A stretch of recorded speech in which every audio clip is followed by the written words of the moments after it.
So this time we'll be looking at Gandalf the Grey from the Lord of the Rings Fellowship of the Ring. First thing you can see is that he's got this nice hat and cloak, of course in the color gray. Let's take his hat off. See, very nice detailing on the hat and shaped like his head so it can stay on there. It still falls off. You can see he's pretty much the way he looked at the famous Bridge of Khazad-dûm scene. You shall not pass. Great scene. Of course, Gandalf, played by the wonderful actor Ian McKellen. See, they did a nice job on his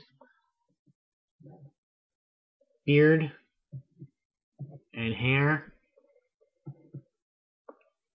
and nice job on the eyes. Like all these Lord of the Rings figures, they did such a good job with all the little details in the costume. I mean, you can see here all the way it looks like fabric in here. See the details on the belt and the buckle, and see this little pouch that he has. Very nice, all the folds on his robe with the details on here. Again, a lot of these figures have layers of clothes to them, so you get this pretty solid but still soft plastic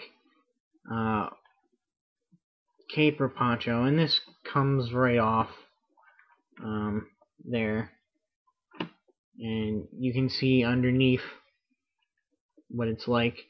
He still has this very soft plastic underneath here, and there you have his legs. Soft rubbery plastic type belt here. His little bag, this part of it is very soft. I mean, you can see his little lever for his gimmick. We'll come back to that. Nice details on the boots there, the laces of the boots. You really won't even see that, but it's still nice that they went ahead and did that. Now his gimmick really doesn't get in the way of his articulation too much. And his gimmick involves this arm. But you can see it still goes in and out, and bends at the elbow slightly. And you can raise it, and you hear that clicking motion, or that clicking sound. That's involved in the gimmick.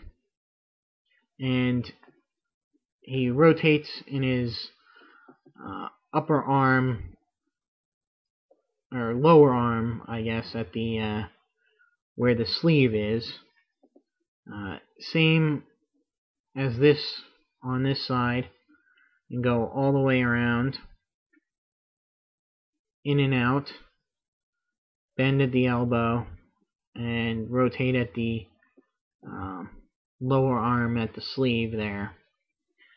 His legs do go forward and back some, but are pretty much put into one shape, one pose by the shape of his robes here. Even though they are quite flexible, isn't strong enough, the joint there, to keep it in for any point of time. He does bend at the knee slightly, and that's about it. His gimmick is a light up feature where you would press that down and oh man, it's not working.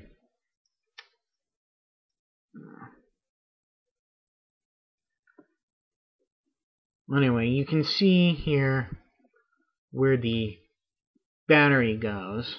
I cannot find the right battery to go in there yet, so unfortunately the gimmick will have to wait for another time. We already saw his hat and his cloak.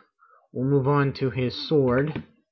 His sword is kind of hard to get into that hand, but once it's in there, it stays in there quite well. And his sword, of course, is the sword Glamdring, which he found in the Hobbit, or acquired in the Hobbit. The sword, much like Sting, will light up, have a blue shimmer when orcs and goblins are near. So, kind of like a little radar warning system there. His other accessory is his staff, which includes the light up feature. So his staff here, as part of the light up feature, has a hole in there and 2 pegs in his arm that the little LED right here in this crystal. And if you've seen the scene where they first enter the mines of Moria, Gandalf is one of 5 spirits called the Istari, or the Wise, and they were sent to Middle-earth to help its inhabitants fight the evil spirit Morgoth and his servant. So they were given physical mortal bodies, meaning that they would never age, but they could be killed the same way as any mortal can be killed. And they formed the White Council with allies of men and elves. Gandalf was actually passed over for leadership of this council in favor of Saruman. And this is a decision that would come back to haunt them later on. And thus all the Istari, or wizards, they take names of colors.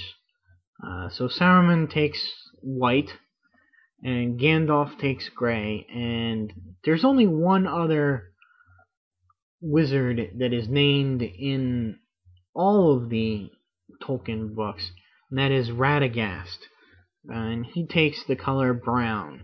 Gandalf, he sets about advising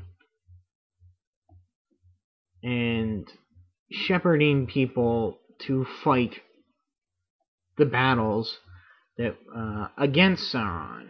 He comes to know the dwarves that are seeking to regain the Lonely Mountain from the dragon Smaug. And however, they run into a little bit of bad luck. Their superstition prevents them from going on a quest because they only have 13 members. So Gandalf finds and basically volunteers Bilbo for the 14th member of that party. And of course that leads to the events that take place in The Hobbit, which of course leads right back into what happens in The Lord of the Rings.